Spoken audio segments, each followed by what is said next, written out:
கர்த்தராகிய இயேசு கிறிஸ்துவின் நாமத்தில் வாழ்த்துக்கள். கர்த்தர் நம்ம கூட இவ்வளோ நாள் இருந்திருக்காரு, இத்தனை ஆண்டுகள் இருந்திருக்காரு. அவர் எவ்வளோதான் காலத்துக்கும் நேரத்துக்கும் அப்பாற்பட்டவராக இருந்தாலுமே ஒவ்வொரு புதிய மாதத்தையும் நம்ம தொடங்கும் போது ஒரு புதிய ஹோப்போட, ஒரு புதிய நம்பிக்கையோட தொடங்குறதுக்கு கர்த்தர் நமக்கு கிருபையாக இருந்திருக்காரு. இந்த ஹோப் மட்டும் இல்லை அப்படின்னா நம்ம எத்தனையோ பேர் நிலை குலைஞ்சு போயிருப்போம். இந்த உலகத்தில் இருக்க பீப்புளுக்கு இல்லாத ஒரு காரியம் என்ன அப்படின்னா இந்த ஹோப் தான். ஆனால் அந்த நம்பிக்கையும் அந்த ஹோப்பையும் அந்த ஃபேத்தையும் ஆண்டு நமக்கு கொடுத்துருக்காரு. ஸோ இந்த மாதத்துலேயும் நமக்கு ஒரு நல்ல ஒரு வாக்குத்தத்தத்தை கொடுத்து இந்த மாதம் முழுவதும் மாத்திரம் இல்லை, இந்த வாக்குத்தத்தம் நம்மளோட வாழ்நாள் முழுவதும் நம்மளோட கூட இருக்கும்படியாக ஆண்டவர் நமக்கு அந்த அண்டர்ஸ்டாண்டிங்கையும் அந்த அப்ளிகேஷன் நாலேஜும் நமக்கு தருவாராக. ஸோ இன்றைக்கி என்ன வசனம் பார்க்க போகிறோம் அப்படின்னா நம்ம எல்லாருக்குமே ரொம்ப ஃபெமிலியரான ரொம்ப தெரிஞ்ச ஒரு வசனம் தான். இந்த வசனத்தை தான் எங்களுக்கு சண்டே கிளாஸில் சின்ன பிள்ளைங்களாக இருக்கும்போது காட் கூட கனெக்ட் பண்ணுறதுக்கு ஃபோன் நம்பர் அப்படின்னு சொல்லி தருவாங்க. ஸோ ஜெரமியா 33:3, எரேமியா 33:3 இந்த வசனத்தை தான் நம்ம பார்க்க போகிறோம். என்னை நோக்கி கூப்பிடு, அப்பொழுது நான் உனக்கு உத்தரவு கொடுத்து நீ அறியாததும் உனக்கு எட்டாததுமான பெரிய காரியங்களை உனக்கு அறிவிப்பேன். ஸோ இந்த காரியத்தை தான் ஆண்டவர் என்ன சொல்கிறாருன்னா இஸ்ரவேல் ஜனங்களுக்கு இதை சொல்கிறார். அவங்க அடிமைத்தனத்தில் இருக்கும்போது அவங்கள நான் விடுவிக்க போகிறேன், நான் உங்களை இப்படியெல்லாம் பண்ண போகிறேன், உங்களுக்கு இப்படியெல்லாம் காரியங்களை நான் ரொம்ப நீங்கள் நினைக்க முடியாத அளவுக்கு நான் உங்களுக்கு ஆசீர்வதித்து தரப்போகிறேன் அப்படின்னு சொல்லும்போது இந்த வசனத்தை தான் கொடுக்குறாரு. ஸோ அவர் என்ன சொல்கிறாருன்னா, நீ எவ்வளோ கஷ்டத்தில் இருந்தாலும், எவ்வளோ கன்ஃபியூஷனில் இருந்தாலும், என்ன முடிவு எடுக்கணும்னு தெரியாத ஒரு சூழ்நிலையில் இருந்தாலும் நீ செய்ய வேண்டிய காரியம் ஒன்று தான், என்னை நோக்கி கூப்பிடு. ஏன்னா நம்ம விடுவிக்கப்படணும் அப்படின்னா நிரந்தரமாக விடுவிக்கப்படணும். நமக்கு திருப்பி போய் ஒரு சிக்கலில் நம்ம மாட்டிக்கக்கூடாது அப்படின்னா நமக்கு சூப்பர் நேச்சுரலாக தேவனால் மாத்திரம்தான் நமக்கு அந்த ஒரு ஃப்ரீடமை தர முடியும். நம்ம எவ்வளோ தான் நம்ம ஆல்டர்னேட் சோர்ஸஸ், இந்த உலகத்தில் இருக்க சோர்ஸஸ், ஆல்டர்னேட் சோர்ஸஸை நம்ம தேடி போனாலுமே அது நமக்கு ஒரு பெர்மனண்ட்டான ஒரு ரிலீஃபை நமக்கு தரவே தராது. பெர்மனண்ட்டான ரிலீஃப்னால் இந்த உலகத்தை விட்டு போகிறது கிடையாது.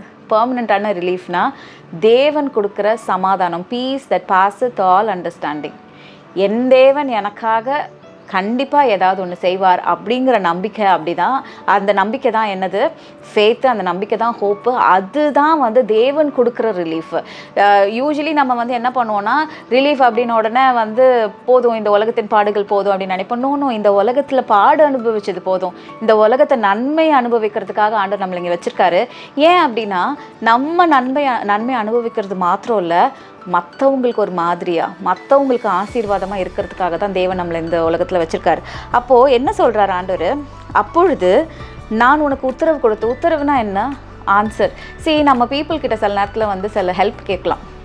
அது வரைக்கும் நல்லா பேசிகிட்டு இருந்த பீப்புள் நம்ம ஹெல்ப் கேட்ட உடனே என்ன பண்ண மாட்டாங்க, நமக்கு ஆன்சரே பண்ண மாட்டாங்க, ரெஸ்பாண்டே பண்ண மாட்டாங்க. அதுக்கெல்லாம் சான்சஸ் நிறைய இருக்குது. ஸோ ஆனால் தேவன் என்ன சொல்கிறாரு, நீ கேட்கக்கூடாத இடத்துலலாம் கேட்டுட்ருக்க, நான் ரெடியாக இருக்கேன் உனக்கு ஹெல்ப் பண்ணுறதுக்கு, உன்னை ஆசீர்வதிக்கிறதுக்கு, உன்னை இந்த நிலைமையிலிருந்து வேறொரு நிலைமையில் உன்னை கண்மலை மேல் கொண்டு போய் உன்னை நிப்பாட்டுறதுக்கு நான் என்ன பண்ணுறேன், I am waiting for that moment. ஆனால் நீ என்ன பண்ணிகிட்ருக்க, என்ன கேட்காம மற்றவங்க கிட்டலாம் நீ you are putting your trust in other people. எனக்கு ஒத்தாசை வரும் பர்வதங்களுக்கு நேராக என் கண்களை ஏறெடுப்பேன்ற வசனத்தின்படி நம்ம நம்மளோட கண்களை ஒத்தாசை வரும் பர்வதத்துக்கு நேராக ஏறெடுக்காமல் சின்ன சின்ன மடுக்களையும் சின்ன சின்ன குட்டி ஹெல்ப்ஸையும் நம்ம என்ன பண்ணிகிட்ருக்கோம், நாடிட்டுருக்கோம். This day God is telling us, look unto me, என்கிட்ட கேளு, நான் உனக்கு என்ன பண்ணுவேன், answer. I will answer you. See, one person who will never stop answering your stupid questions, your doubts is God. இந்த உலகத்தில் இருக்க யார் வேணால் என்ன பண்ணலாம், உனக்கெல்லாம் இதுக்கு மேலே புரிய வைக்க முடியாது, உனக்கு எத்தனை தடவை சொன்னாலும் உனக்கு என்ன பண்ணாது, உனக்கு நம்பிக்கை வராது, எத்தனை தடவை ப்ரூவ் பண்ணாலும் நான் நீ என்ன பண்ணுவேன், என்ன சந்தேகப்பட்டுட்டே தான் இருப்பேன்னு சொல்லிட்டு people will stop, they'll cut, they sever their relationship or contacts or advices from us. ஆனால் தேவன் மாத்திரம் எப்படி தெரியுமா, எப்போ கூப்பிட்டாலும் ஆன்சர் பண்ணுவார். நம்ம நிறைய மெசேஜஸில் நிறைய விஷயம் ஃபெய்த்தை பற்றி கேள்விப்படுவோம், ப்ரேயரை பற்றி கேள்விப்படுவோம். அப்போல்லாம் என்னென்னா நிறைய பேர் நிறைய காரியங்களை சொல்லுவாங்க, அது எதுவுமே தப்பு கிடையாது. திருப்பி ஒரே காரியத்துக்காக ப்ரே பண்ணக்கூடாது, அது ஃபெய்த் இல்லைன்னு சொல்லுவாங்க. அதே மாதிரி நம்ம அழக்கூடாது, அழுதா ஆண்டவர் மேலே நம்பிக்கை இல்லை, என்னென்னமோ பீப்புள் சொல்லுவாங்க இந்த உலகத்தில். ஆனால் all that may be true, but one thing is more truthful is what God tells to you. நீ எப்போ கூப்பிட்டாலும், எப்படி கூப்பிட்டாலும், என்ன மைண்ட் செட்டில் கூப்பிட்டாலும், நீ ஃபெய்த்தில் கூப்பிட்டாலும் சரி, நீ ஃபியரில் கூப்பிட்டாலும் சரி, நீ தெளிவாக கூப்பிட்டாலும் சரி, நீ கன்ஃபியூஸ்டாக கூப்பிட்டாலும் சரி, ஐ வில் ஆன்சர் யூ. என்னை நோக்கி கூப்பிடு, நான் உனக்கு உத்தரவு கொடுப்பேன். I will answer you. Let not the other people answer you. அது பரவாயில்ல, that's okay. If God can answer you, that is more than enough. Today God is telling you, I'm ready to answer you whatever may be your questions. என்ன question வேணால் இந்த நாளில் இருக்கலாம், அந்த கொஷனுக்கு தேவன் கிட்ட பதில் இருக்குது. He is the only answer for all your doubts, for all your questions. He is telling us, I am ready with the answer, come to me. சரியா? So that is one thing. And இன்னொரு விஷயம் என்னென்னா, ஆண்டவர் செய்கிற எல்லா காரியமும் நம்மளுக்கு புரியணும்னு அவசியம் கிடையாது. அவர் சர்வஞானி. நீ அறியாததும் உனக்கு எட்டாததுமான பெரிய காரியங்களை நான் உனக்கு செய்வேன். உனக்கெல்லாம் புரியாதுப்பா, நான் என்ன பண்ண போகிறேன்னே உனக்கு புரியாது. நீ புரிஞ்சுக்கணும்னு ட்ரை பண்ணனா you wasting time. I am the God who knows, who creates things. என்னோட வார்த்தையினால் நான் என்ன பண்ண முடியும்? இந்த நிமிஷம் நான் ஒரு வார்த்தை சொன்னேன்னா அது ஆகும், நான் கட்டளையிட்டேன்னா அது நடக்கும். நீ இருக்கிறத வச்சு பார்ப்ப. நான் இல்லாதவைகளையும் என்னால் இருக்கிறதை போல் நான் என்னால் என்ன பண்ண முடியும்? அழைக்க முடியும். He can call things into existence for your sake. நீ கேளு, நான் உனக்காக I will call things into existence. நீ என்ன கேட்டாலும் சரி, let it be health, let it be finance, let it be wisdom. The most important thing is wisdom. Let it be ideas, let it be job opportunities, let it be anything. என்ன வேணா இருக்கலாம். He can do things beyond our understanding. நம்ம நம்மளோட அண்டர்ஸ்டாண்டிங்கை வச்சே ஆண்டவரை limit பண்ணக்கூடாது. இப்படி தான் பண்ணுவார் ஆண்டவர். ஒரு வேலையிலேருந்து இன்னொரு வேலைக்கு தான் என்னை கூட்டிகிட்டு போவார். ஒரு காரியத்துலேருந்து இன்னொரு காரியத்துக்கு என்ன மேபி எலிவேட் அ பிட். எந்த லெவலுக்கு நம்ம யோசிக்கிறோமோ அந்த லெவலுக்கு அவர் கூட்டிகிட்டு போவார். ஆனால் லெவலே ஃபிக்ஸ் பண்ணாமல் நீங்கள் கூப்பிட்டு போகிற இடத்துக்கு நான் ரெடியாக இருக்கேன் ஏசப்பா, I am just ready to come with you, hold my hand and take me அப்படின்னு நம்ம சொன்னோம் அப்படின்னா, he is faithful. He is faithful. அவர் ஒரு நித்திய உடன்படிக்கையை தான் நம்ம கூட பண்ணியிருக்காரு. an everlasting covenant. See, நம்ம நான் ஒரு வேளை ஃபெய்த் இல்லாமல் இருக்கணும் அப்படின்னா பரவாயில்ல, ஃபெய்த் இல்லாத அந்த சிச்சுவேஷன்லையும் என்கிட்ட வா.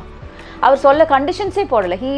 he is having an everlasting condition with us, everlasting covenant with us. அந்த covenant என்ன அப்படின்னா, நான் நீ பண்ணுற தப்பு எதுவுமே ஞாபகம் வச்சுக்க போகிறது கிடையாது. நான் உன்னை எப்போவுமே நேசிக்க போகிறேன், நான் உன்னை எப்போவுமே ஆசீர்வதிக்க போகிறேன். ஏசு கிறிஸ்துவுக்குள்ளே நான் எப்போவுமே உன்னை ரைச்சியஸாக பார்க்குறேன்.